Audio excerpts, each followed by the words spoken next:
This episode of The Edge is brought to you by Audible.com, offering more than 180,000 titles for smartphone, tablet, and desktop. To get a free audiobook of your choice and help Trek.fm at the same time, visit audibletrial.com/trekfm. And also by Enterprise in Space, an international program of the nonprofit National Space Society. Find out how you can help science and education and become a virtual crew member aboard the NSS Enterprise Orbiter by visiting enterpriseinspace.org. And if you want to join the conversation and share your thoughts on this episode, join the Babel Conference, our listeners group on Facebook. Just type BABEL into the Facebook search field. We look forward to seeing you there. You're listening to Trek FM. What have you done out there on the edge of Federation space?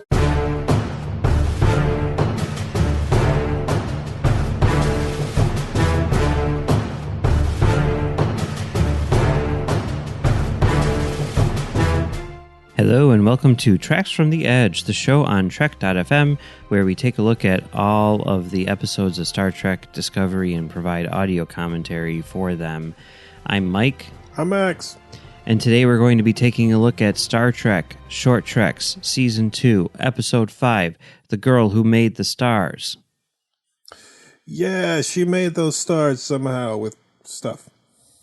Yeah, and this episode is, I think, the final Discovery Short Trek for the time being.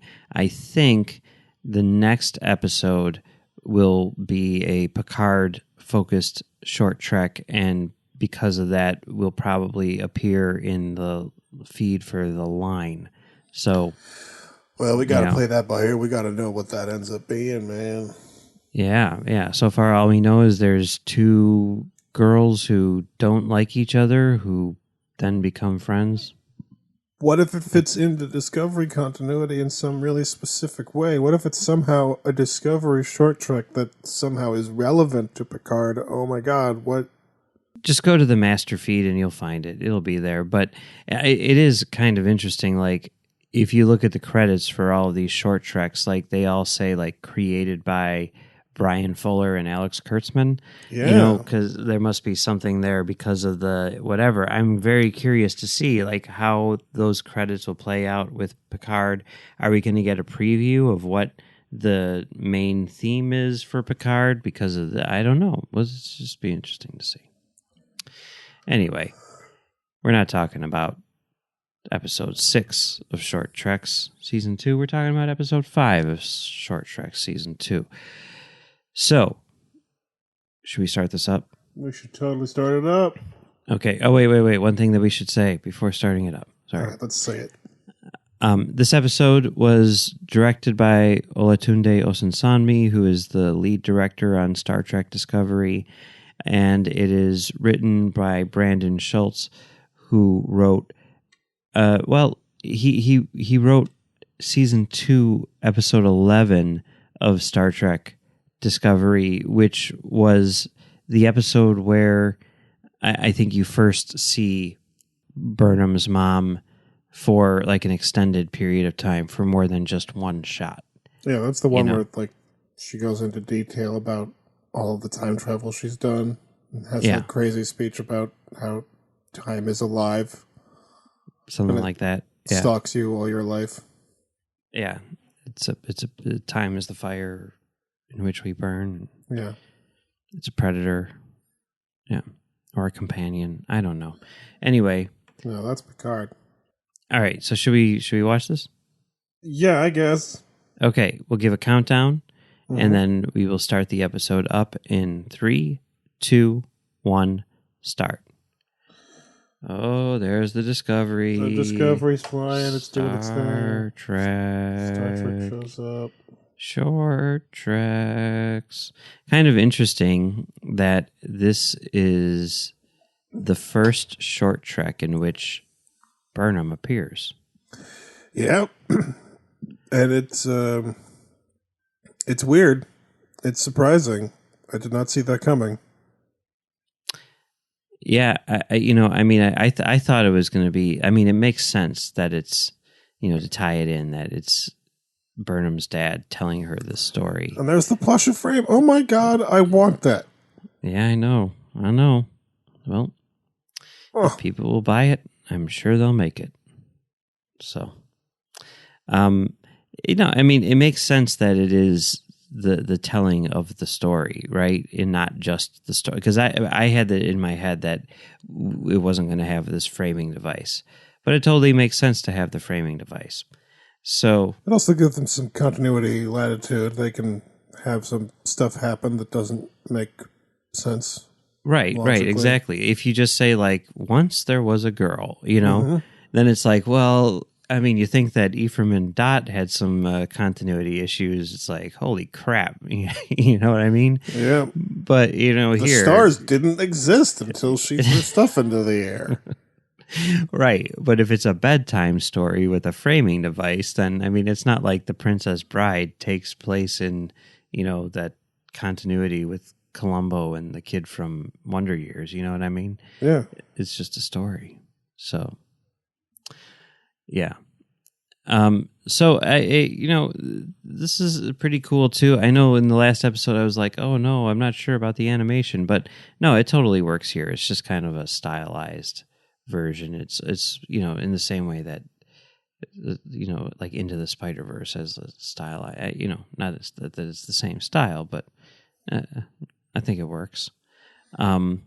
I think they could have even gone, simpler with it and like gone crazier with the lighting and colors, because like then it would look more like a painted storybook. But like it works the way it is. Like the only issue is that there are times where like the animation is really good. Like when she meets the alien creature, it's like, oh my God, is this? Where is the line in reality here? Because like this is a well-designed ship and spacesuit. This is pretty detailed information for a bedtime story. Yeah. No, I like what they do here. The way that they have, the voice of the dad, who is Sonequa Martin Green's husband, by the way, who played the dad on the show, right? So same actor. Like I like that they have him as like all the voices, and then obviously the girl who's playing Michael Burnham is the same. I like that, and the character design is the same and everything. Like that's cool. It's a cool way to tell this story, and I think it works. It's very cute,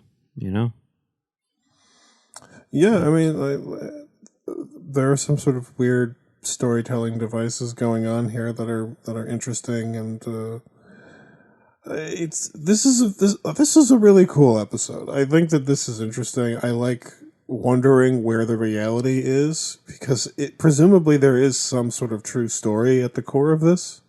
Yeah, because I mean, here they have like aliens showing up. Like that's not something that you would normally expect in this type of story, because usually this type of story is something which is passed down for generations. And unless aliens landed on Earth, dude, watch the History Channel. It happened. I'm just saying, like, even if it did, like the way that it's like synthesized is not as aliens, it's as, whatever, gods or whatever, but they're not talking about. And then the alien got back in its ship and flew the alien away. Used a hologram to display a bunch of information about space. And the girl was like, what are you talking about? There's no such thing as stars. Space is just a big black sky. Yeah.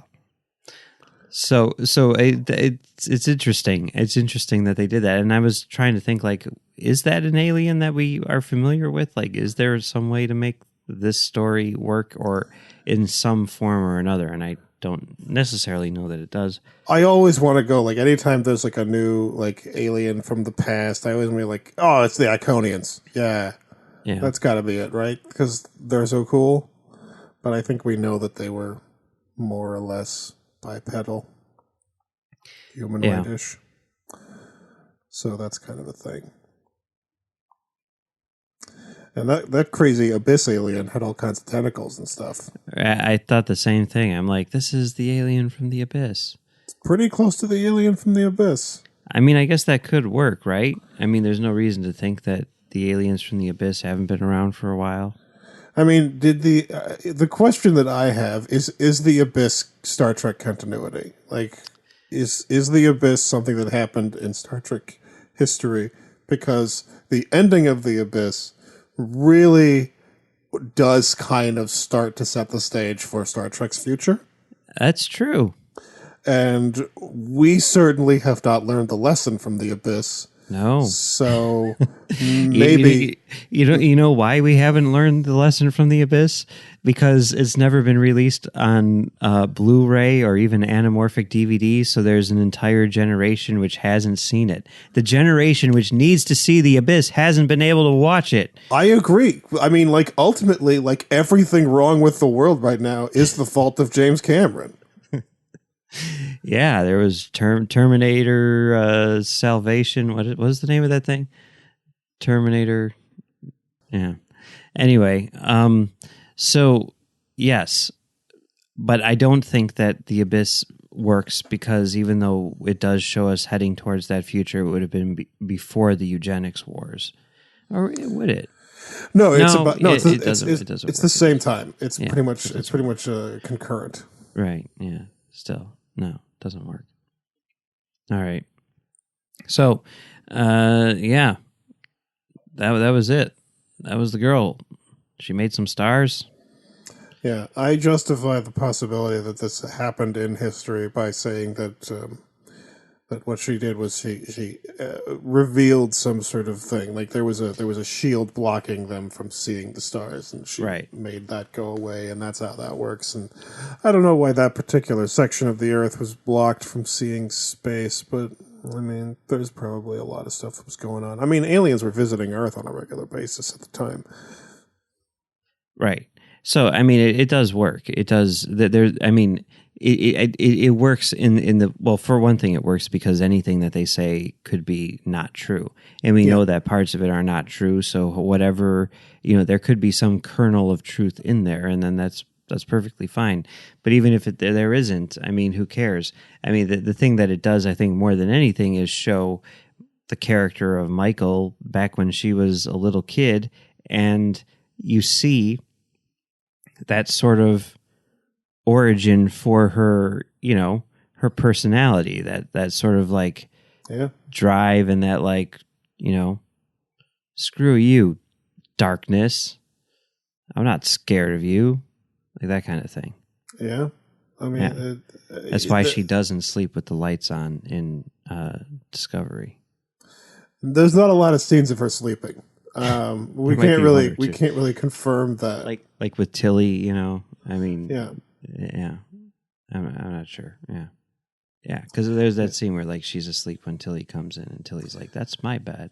I think the important thing is that we still don't know exactly where reality is because she's got an Ephraim plush toy. Yeah, and it looks like there's some time crystals sitting in the background there. What is going on? Like, where is the reality here? Are these people aware of the fourth wall? I mean, if they are, that would explain a lot. I mean, you could say that that's just a random tardigrade stuffed animal. I mean, you can buy like a tardigrade stuffed animal right now online. But when she heard about tardigrades in Discovery, she didn't go like, "Oh, I love tardigrades. They're so cute. Yeah, they're kawaii. I had a squish when I was a kid." Right. Yeah, that's the problem, right? And the time crystals, you could say, "Well, it's just a cool design." It's just but I think that those were some, Pixar type of Easter eggs that are thrown in. Yeah. Whatever. It is what it is. So, yeah. On the whole, good episode, I would say. Yeah, I didn't my wife was like, "This is the best thing ever," like she loved this episode. I wasn't quite that enthusiastic, but maybe it was also because I just watched Ephraim and Dot prior to that, so I was already like, well, it's like when you watch Citizen Kane, and then you watch the Entourage movie. Yeah, you're like, well, I mean, the Entourage movie was good, but it wasn't as good as Citizen Kane.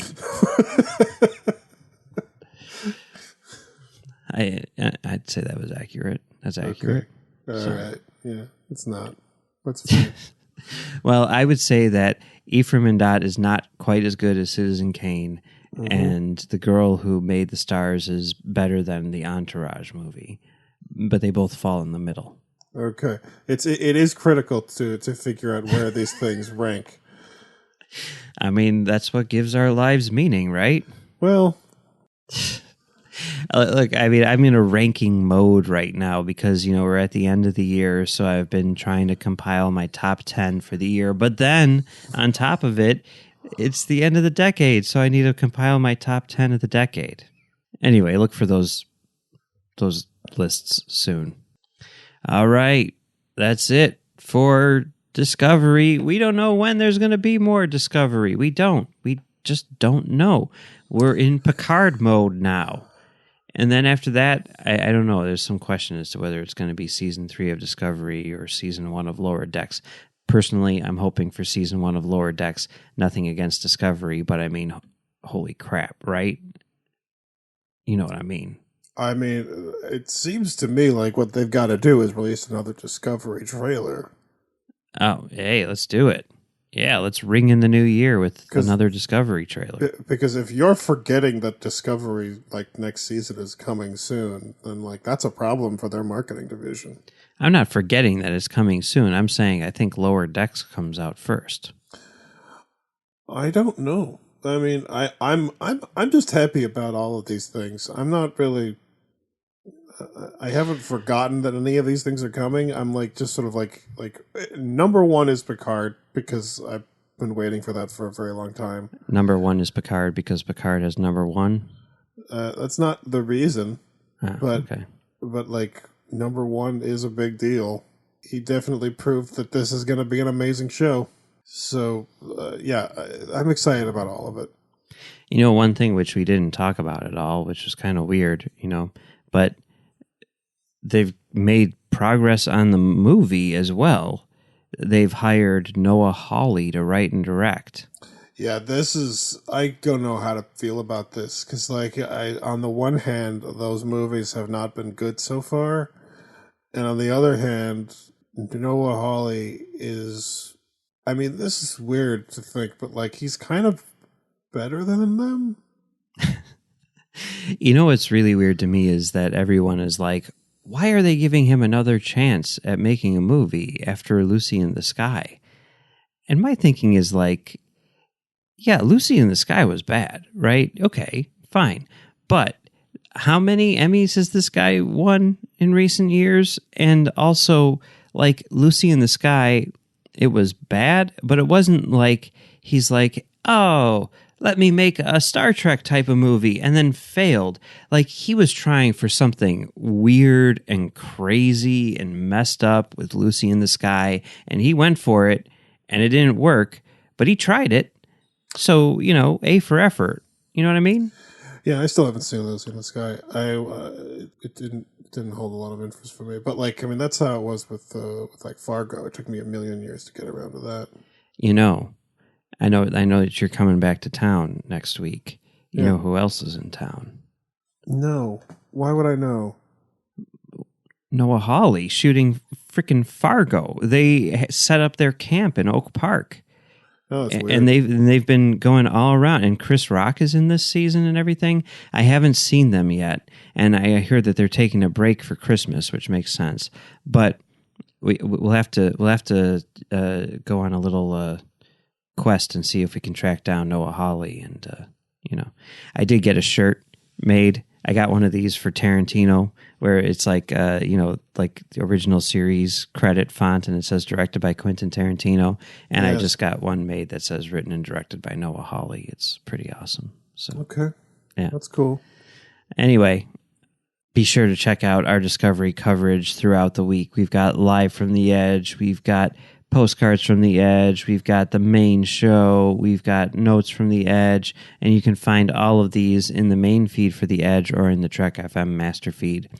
We'd love to hear your thoughts on Discovery, and the best place to do that is in the Babel Conference, our listeners group on Facebook. Why don't you call it Discoverage? You know what? Next time I will. Okay. You can also find us on Twitter at TrekFM, or you can send us an email using the contact form on our website at trek.fm/contact. Choose to send to a show and choose the edge. Max, where can people find you on the internet? I'm on Twitter at Max Hegel. I can't think of anything else. You can find me on Twitter at Mumbles3K and on Letterboxd at Mumbles3K, where you'll also be able to find my top 10 lists for this year and like every year going back to like 1997, I think. And also you can find my list for the best of the decade there soon. I still need to see 1917, and I need to see Star Wars Episode 9, The Rise of Skywalker, and well, that's pretty much it for the decade. I don't think that Little Women is going to crack the top 10 of the decade, really. But we'll see. Anyway, Okay. We'd also like to thank our associate producers, Norman C. Lau, Tony Robinson, Thomas Puleo, Lisa Slack, Shoaib Mirza, Richard Rutledge, James Muldrow, Cornelia Reutner, Ryan Maillet, Bryan Meloche, and Chris Tribuzio. Thank you very much for your support. We couldn't do it without you. If you'd like to help us keep all of our shows going and even become an associate producer yourself, visit patreon.com/trekfm for all the details. All right. I guess that's it. Boy, lots of Star Trek on the horizon. The future is bright because the girl made the stars and all that stuff. And thanks. So bright. Gotta wear shades. Thanks, girl. Yeah.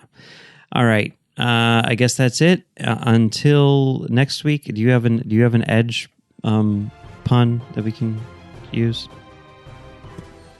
I need to think of these in advance. It'd be a lot better. The show would be a lot better if we prepared. But that seems like a lot of work. Let's just leave it as is. We will talk to you next month.